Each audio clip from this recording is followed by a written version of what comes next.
South Dakota families can add another bill to their list of rising costs. Two of the state's largest utility providers recently implemented new increases. Xcel Energy customers saw a 19.75% interim rate increase starting January 1st, and MidAmerican settled on a final increase of 5.4% for customers that took effect April 1st. How these monthly increases are impacting some customers in tonight's Your Money Matters. The combination is really challenging. With utilities, with rent, with groceries, I'm sure almost every person has felt that impact in some way. The past year has brought inflated expenses for every family's budget. Now utilities are catching up for the first time in 8 years across South Dakota. While Xcel Energy's proposed 19.75% increase still needs approval, the company says the interim increase implemented January 1st has the typical residential customer paying roughly $20 more per month. For the families and individuals I work with, sometimes it is they're living paycheck to paycheck.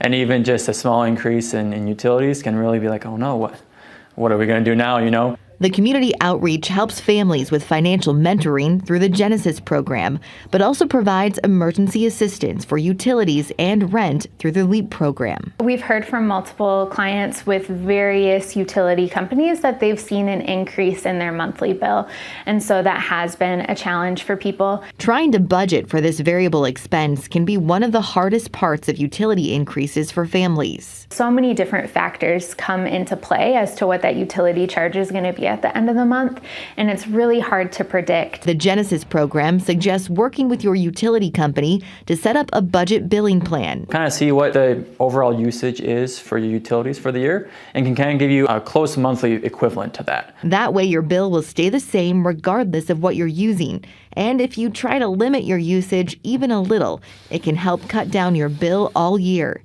But even then, the community outreach knows plenty of families are still struggling to keep up with all of the increases. Do we keep our gas on, or do we just try to adapt and live a lifestyle without gas? We've seen clients come in who have made that choice of, I'm going to cut this utility just to try to be able to pay the rest of my bills on time.